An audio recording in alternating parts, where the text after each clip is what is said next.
Assalamualaikum warahmatullahi wabarakatuh. Kami dari kelompok 2 akan menjelaskan tentang laporan keuangan dan dasar-dasar prosedur akuntansi perusahaan jasa. Sebelumnya, perkenalkan nama saya Ade Nurul Haliza, kemudian teman-teman saya yaitu Anifa Prabandari, ada Aulia Fadikatur Rahmah, Ayu Anggraini, dan Devi Nur Rahmah. Langsung saja saya akan menjelaskan mengenai laporan keuangan. Laporan keuangan adalah sebuah catatan informasi keuangan suatu perusahaan dalam satu periode tertentu yang digunakan untuk menggambarkan situasi kinerja perusahaan tersebut. Tujuan dasar dari adanya laporan keuangan adalah menyediakan informasi untuk membuat dasar keputusan ekonomi. Selain itu, tujuan umum adanya laporan keuangan yang pertama yaitu memberikan informasi keuangan yang dapat dipercaya mengenai aktiva, kewajiban, serta modal suatu perusahaan. Yang kedua yaitu membantu pemakai laporan keuangan menaksir kemampuan perusahaan dalam menghasilkan laba. Yang ketiga yaitu memberikan informasi penting lainnya mengenai perubahan dalam aktiva dan kewajiban suatu perusahaan, serta informasi mengenai aktivitas pembiayaan dan investasi.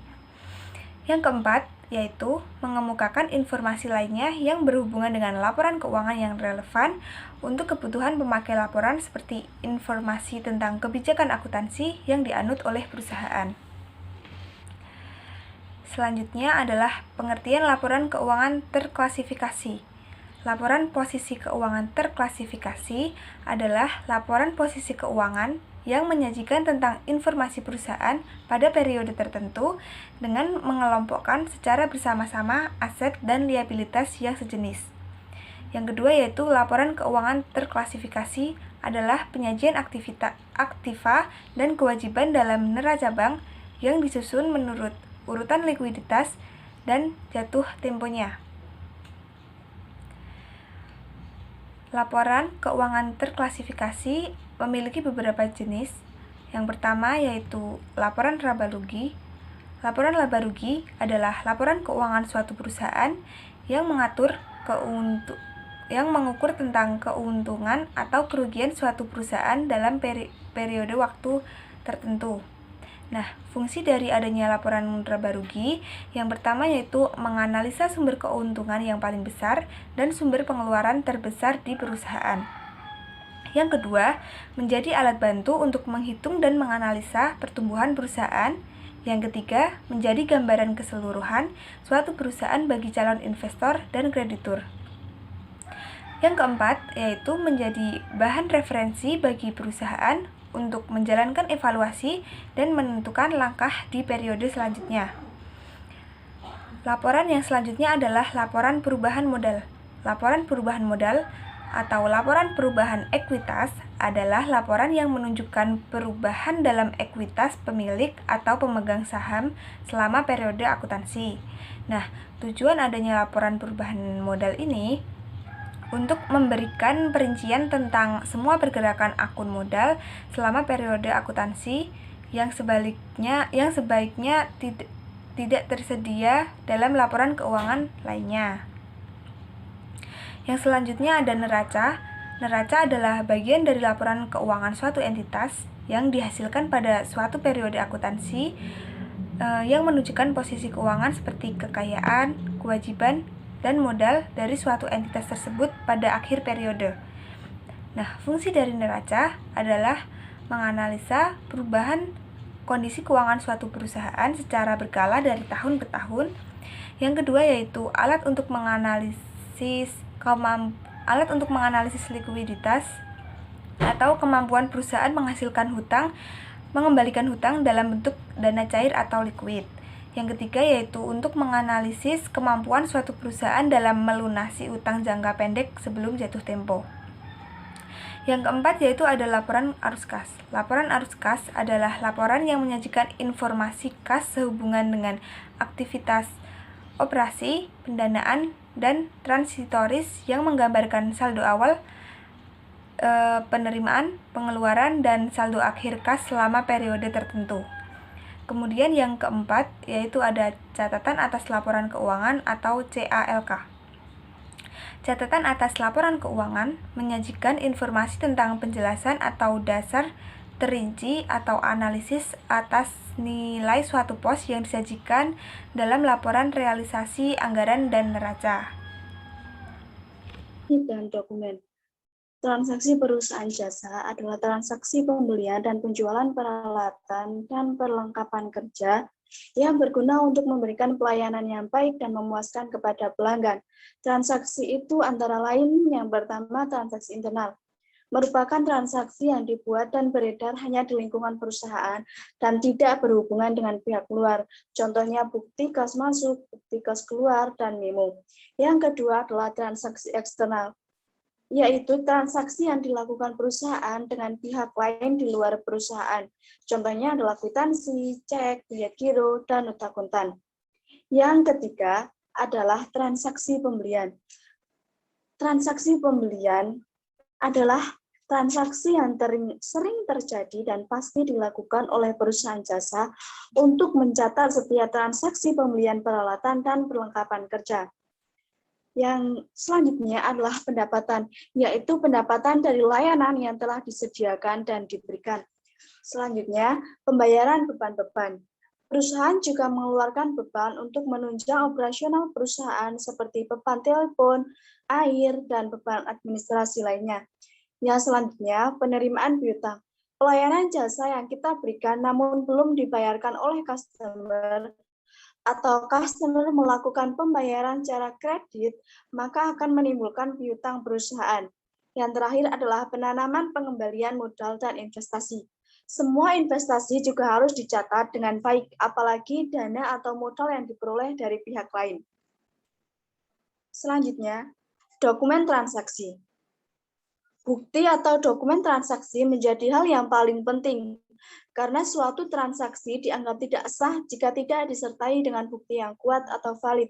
Bukti ini menjadi bukti yang autentik dari sebuah perusahaan, entah untuk kepentingan pribadi ataupun kepentingan perusahaan, baik perusahaan berskala kecil, menengah, ataupun perusahaan besar.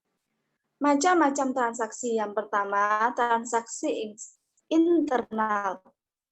Merupakan transaksi yang dibuat dan beredar hanya di lingkungan perusahaan dan tidak berhubungan dengan pihak luar, antara lain bukti kas masuk, bukti kas keluar, dan memo. Yang kedua adalah transaksi eksternal, yang mana transaksi ini dilakukan perusahaan dengan pihak lain di luar perusahaan. Contoh transaksi eksternal adalah bukti kwitansi, nota kontan, invoice atau faktur, bukti nota kredit, bukti nota debit, bukti kas, rekening koran, dan bilet giro. Kemudian yaitu siklus akuntansi. Yang pertama yaitu ada identifikasi transaksi. Langkah pertama dalam siklus akuntansi adalah mengidentifikasi transaksi. Perusahaan akan memiliki banyak transaksi sepanjang siklus akuntansi. Contohnya, kwitansi penjualan, nota pembelian, dan sebagainya. Kemudian, catat transaksi dalam jurnal. Langkah kedua dalam siklus adalah pembuatan entry jurnal untuk setiap transaksi. Selanjutnya, posting ke buku besar. Setelah transaksi dicatat sebagai entry jurnal, maka selanjutnya harus memposting ke buku besar. Buku besar memberikan rincian semua kegiatan akuntansi dengan akun dan mencatat aktiva tertentu. Contohnya, jenis transaksi, tanggal, nomor, nama akun, dan lain sebagainya. Selanjutnya ada penyusunan neraca saldo. Pada akhir periode akuntansi, neraca saldo dihitung sebagai langkah keempat dalam siklus akuntansi. Neraca saldo memberikan perusahaan jasa jika terdapat saldo yang belum disesuaikan di setiap akun di buku besar. Jumlah debit dan kredit harus sama ketika melakukan siklus penyusunan secara neraca saldo. Selanjutnya yaitu penyusunan jurnal dan neraca saldo penyesuaian. Jurnal penyesuaian dibuat dan digunakan untuk memastikan bahwa debit dan kredit sama.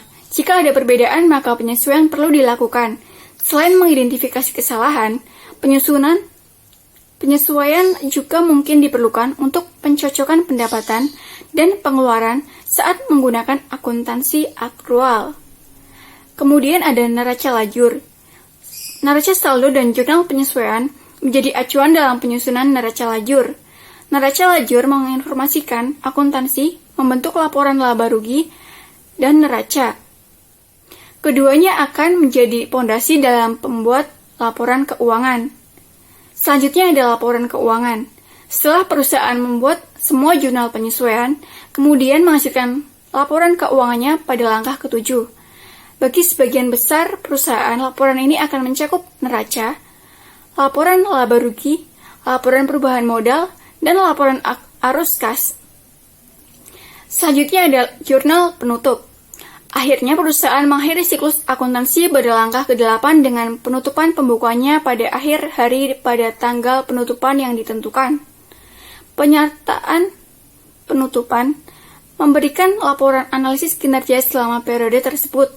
Rekening yang ditutup yaitu rekening nominal dan laba rugi. Caranya dengan menolkan atau membuat nihil kedua rekening tersebut. Selanjutnya itu ada jurnal pembalik. Jurnal pembalik adalah siklus pengembalikan terhadap beberapa akun yang telah ditutup agar mengembalikan saldonya. Contohnya itu pembayaran di muka dan belum jatuh tempo. Yang terakhir yaitu neraca akhir atau awal. Setelah penutupan, siklus akuntansi akan dimulai lagi dari awal dengan periode pelaporan baru. Penutupan biasanya merupakan waktu yang baik untuk mengajukan dokumen, merencanakan periode pelaporan berikutnya, dan meninjau kalender acara dan tugas di masa depan. Baik, saya Ayu Anggraini akan menjelaskan tentang buku jurnal dalam perusahaan jasa. Pengertian jurnal umum dalam akuntansi. Secara etimologis, kata jurnal berasal dari bahasa Prancis, yaitu jour, yang artinya hari. Jurnal umum ini digunakan untuk mencatat berbagai aktivitas transaksi keuangan secara kronologis sesuai tanggal dengan mencantumkan nama transaksi, kelompok akun, dan nominalnya pada kolom debit atau kredit. Kemudian ada tujuan dibuatnya jurnal umum, yaitu untuk identifikasi terhadap transaksi yang terjadi.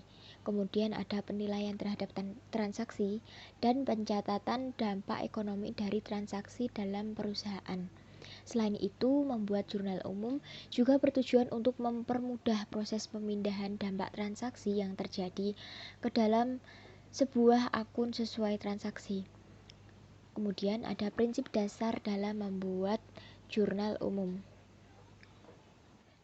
Yang pertama, proses identifikasi bukti transaksi keuangan yang terjadi pada suatu perusahaan, misalnya memo, kwitansi, nota, invoice, dan lain-lain. Selanjutnya, menentukan akun yang mengalami pengaruh terhadap transaksi yang terjadi dan mengklasifikasikannya dalam jenis utang, harta, atau modal. Selanjutnya, menentukan apakah terjadi pengurangan atau penambahan terhadap akun yang berhubungan dengan transaksi. Selanjutnya, memutuskan apakah melakukan kredit atau mendebit akun yang berhubungan dengan transaksi. Kemudian, membuat catatan transaksi ke dalam general journal berdasarkan bukti transaksi yang ada. Selanjutnya, ada fungsi jurnal umum. Yang pertama, ada fungsi historis. Dalam jurnal umum, semua transaksi yang terjadi dicatat berdasarkan tanggal transaksi. Dalam hal ini, jurnal umum menggambarkan aktivitas suatu perusahaan setiap hari secara berurutan dan terus-menerus. Dengan kata lain, jurnal umum tersebut memiliki fungsi historis karena dilakukan secara kronologis dan sistematis. Yang kedua, ada fungsi pencatatan. Semua transaksi yang terjadi pada perusahaan dicatat dalam jurnal umum. Dengan begitu, maka perubahan modal, biaya, kekayaan, dan pendapatan harus dicatat terlebih dahulu ke dalam jurnal umum agar pembuatan laporan keuangan perusahaan dapat dilakukan dengan baik. Selanjutnya, ada fungsi analisis. Semua pencatatan transaksi yang dilakukan dalam jurnal umum adalah hasil analisis transaksi berupa kredit dan debit yang terpengaruh. Proses analisis ini meliputi penggolongan nama akun, pencatatan kredit atau debit, serta jumlah atau besar transaksi. Kemudian yang keempat, ada fungsi instruksi. Jurnal umum mempunyai fungsi instruktif dalam proses memasukkan data ke general journal. Proses pencatatan dalam jurnal ini tidak hanya sebatas dokumen transaksi, namun bersifat perintah atau petunjuk kredit atau debit. Kemudian yang kelima, fungsi informatif. Di dalam jurnal umum juga terdapat informasi dalam menjelaskan bukti pencatatan transaksi yang terjadi pada perusahaan. Kemudian ada manfaat jurnal umum. Yang pertama, untuk mendapatkan informasi tentang akan terjadinya pertambahan atau pengurangan suatu perkiraan. Selanjutnya, untuk mengetahui jumlah yang akan dicatat pada satu atau lebih perkiraan. Selanjutnya, mengetahui jumlah yang didebit atau dikredit harus seimbang. Lalu, untuk mengetahui jumlah yang sudah diposting ke perkiraan yang tepat pada General Journal sesuai pekerjaannya dengan membuat tanda reference. Lalu selanjutnya, untuk mengetahui jumlah yang sudah diposting ke perkiraan yang tepat pada General Journal sesuai nomor perkiraannya dengan membuat tanda reference. Selanjutnya yaitu cara membuat jurnal umum. Yang pertama, pahami persamaan akuntansi. Sebelum membuatnya, pastikan untuk paham persamaan akuntansi. Pemahaman ini penting agar tahu bagaimana cara mencatat transaksi dalam jurnal, akun mana yang harus digunakan, hingga posisi debit kredit yang benar. Dengan pemahaman ini, maka nantinya bisa menjurnal dengan lebih cepat dan tepat. Yang kedua, kumpulkan dan identifikasi bukti transaksi. Tahap selanjutnya adalah mengumpulkan bukti transaksi seperti invoice, nota, faktur, atau bahkan kwitansi. Kemudian lanjutkan dengan identifikasi transaksi. Ingat, hanya transaksi yang mengakibatkan perubahan posisi keuangan saja yang boleh dicatat dalam jurnal. Dalam satu transaksi, minimal ada 2 akun yang pasti terpengaruh. Yang ketiga, pencatatan jurnal umum. Selanjutnya bisa melakukan pencatatan transaksi yang sudah diidentifikasi ke dalam jurnal. Sistem pencatatan ini akan menggunakan double entry system, atau setiap transaksi yang dicatat akan memiliki dampak pada 2 posisi keuangan debit dan kredit dalam jumlah yang sama. Contoh kasus dan soal jurnal umum. Berikut ini adalah contoh data transaksi PT Dimas Jaya yang telah dikumpulkan dan terjadi pada bulan Desember 2019. Yang pertama, tanggal 1 Desember, dibeli barang dagangan secara kredit dari PT Laba-Laba seharga 160 juta dengan termin 2/10/30. Dicatat dalam jurnal umum, yaitu tanggal 1 Desember, keterangan pembelian di sisi debit sebesar 160 juta, lalu hutang di sisi kredit sebesar 160 juta. Kedua yaitu tanggal 2 Desember dijual barang dagangan kepada Tuan Fahmi senilai 50 juta dengan termin 1/10/30. Lalu dicatat tanggal 2 Desember dengan keterangan piutang sebesar debit 50 juta, lalu penjualan di sisi kredit sebesar 50 juta. Ketiga yaitu tanggal 4 Desember dijual barang dagangan kepada Tuan Irfan sebesar 80 juta dengan termin 2/10/30. Lalu dicatat tanggal 4 Desember dengan keterangan piutang di sisi debit sebesar 80 juta dan penjualan di sisi kredit sebesar 80 juta. Yang keempat, tanggal 4 Desember dikembalikan barang yang dibeli pada tanggal 1 Desember seharga 20 juta. Lalu dicatat dalam jurnal umum akuntansi tanggal 4 Desember dengan keterangan hutang di sisi debit sebesar 20 juta dan retur penjualan di sisi kredit sebesar 20 juta. Yang kelima, tanggal 8 Desember dibayar seluruh hutang kepada PT Laba-Laba untuk pembelian barang dagangan yang dilakukan pada tanggal 1 Desember. Lalu dicatat dalam jurnal umum tanggal 8 Desember dengan keterangan hutang di sisi debit sebesar 140 juta dan potongan pembelian di sisi kredit sebesar 2.800.000. Lalu kas di sisi kredit sebesar 137.200.000 rupiah. Yang terakhir, tanggal 9 Desember diterima pengembalian barang dagangan yang dibeli oleh Tuan Irfan seharga 10 juta.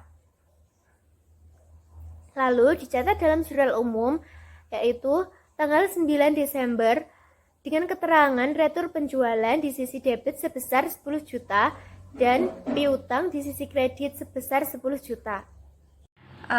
Mungkin cukup sekian presentasi dari hasil diskusi kami. Buat teman-teman yang merasa masih belum paham atau ingin bertanya mengenai materi yang telah kami sampaikan, silahkan bisa ditanyakan melalui kolom diskusi di El Nino. Sekian yang dapat kami sampaikan. Terima kasih. Wassalamualaikum warahmatullahi wabarakatuh.